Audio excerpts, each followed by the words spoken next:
Eh maman, tu m'écoutes? Je te disais que je vais pas pouvoir venir demain.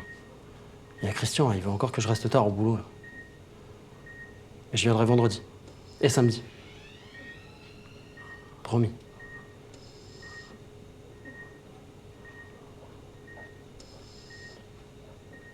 Tu sais, je pensais à un truc tout à l'heure. Hein. Je me disais que ce serait bien qu'on fasse ta tapisserie dans ta cuisine. Parce que ça commence à se décoller au niveau des plaintes, là, et il y a des traces de moisis au-dessus des plaques, là. Alors j'ai essayé de le nettoyer, mais bon, ça se voit encore un peu, quoi. Je me disais qu'on pourrait tout repeindre en vert olive. Qu'est-ce que t'en dis? Tu veux pas me faire plaisir et manger un bout?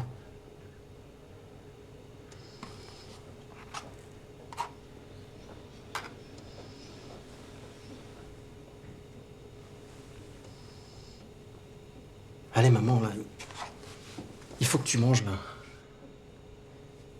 Allez. Allez.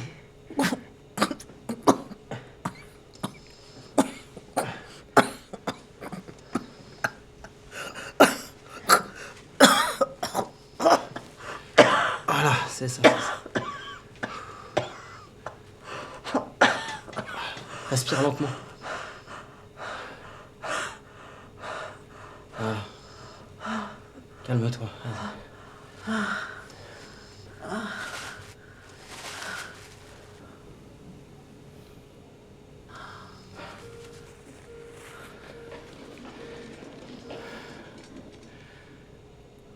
Ça va aller, ça va aller.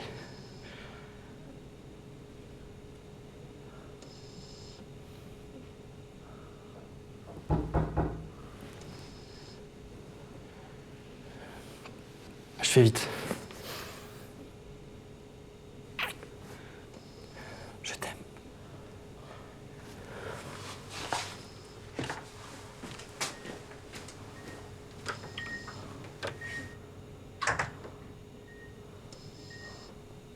Vous l'avez trouvé comment? Je sais pas, elle me paraît moins pâle qu'hier. Vous trouvez pas? J'ai l'impression qu'elle a repris les couleurs. Elle a accepté de manger? Non, non, mais c'est ce que j'essayais de faire avant que vous arriviez. Mais je préfère aller à son rythme. Tenez, C'est quoi? les poumons de votre mère. La FPI a atteint son stade avancé. Les infections se multiplient dans le poumon gauche. Et Charline a évolué vers une insuffisance respiratoire maximale. Je vous suis pas, je croyais qu'elle prenait un nouveau traitement. On lui administre de nouveaux antibiotiques par intraveineuse depuis 2 semaines, en complément de ses bronchodilatateurs. Mais ça n'a pas empêché l'évolution de la maladie.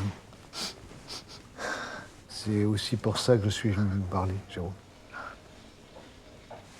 En tant que tuteur légal de votre mère, c'est à vous qu'il appartient de prendre la décision. À titre personnel, je ne peux que vous recommander d'entamer une procédure de soins palliatifs et d'interrompre les traitements contre la FPI. Vous m'avez compris, Jérôme? Oui, non, je vous entends, docteur, mais...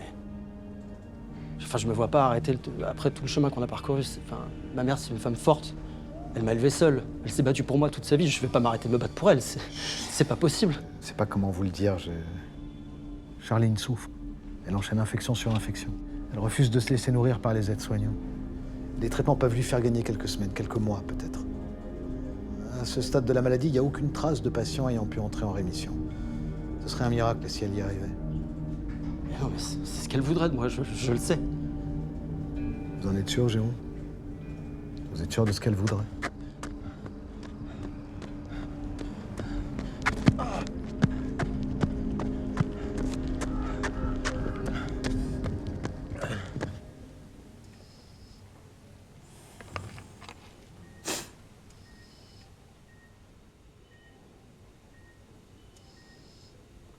J'ai attendu toute la journée que les assureurs me rappellent. Ils l'ont pas fait. Donc je devrais recommencer demain. Et après-demain.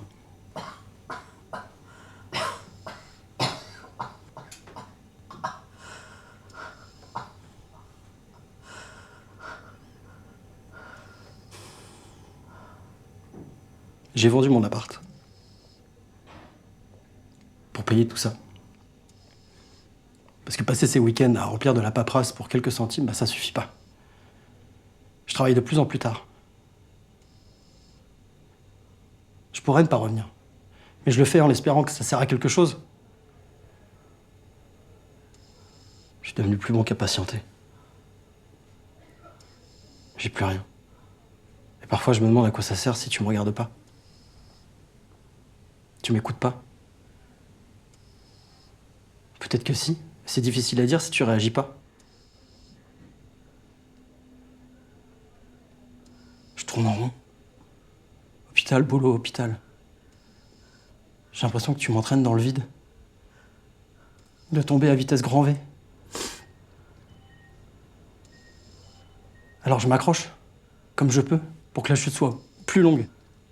Parce que je suis persuadé que c'est ça que t'aurais fait, maman. Chaque minute que Dieu fait, je me prépare. Mais la vérité, c'est que j'ai un peu peur de l'impact. Parfois, je me dis que ce serait peut-être plus simple de ne pas savoir quand ça va tomber, juste de continuer les yeux fermés, mais il y a des fois, je me dis, maman, il y a des jours où je me dis que ce serait plus simple si t'étais déjà morte.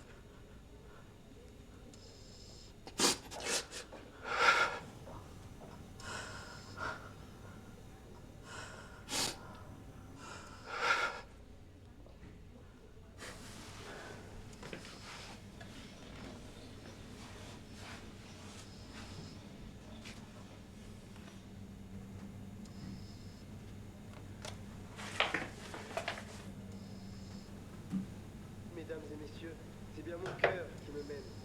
Les goûts, les passions et les personnes que j'aime.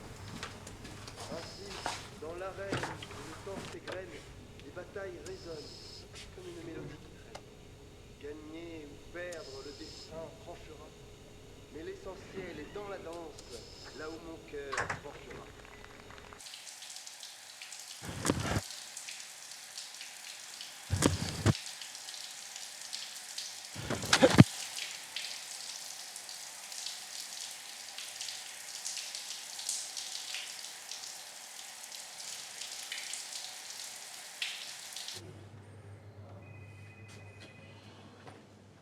Monsieur Arnaud, comment allez-vous? Vous avez pu réfléchir à notre discussion de l'autre jour? Oui. Oui, j'ai fait mon choix. Bien. Je passe voir un patient à l'étage et je reviens vous voir.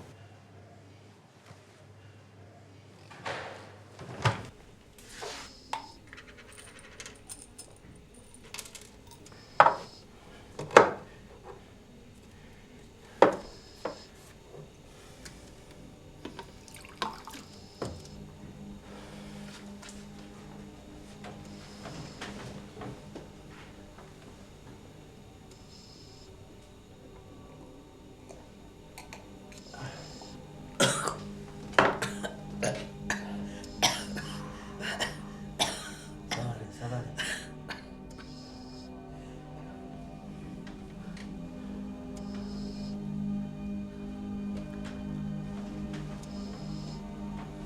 Je vais te relever, hein. Il faut que tu m'aides un peu.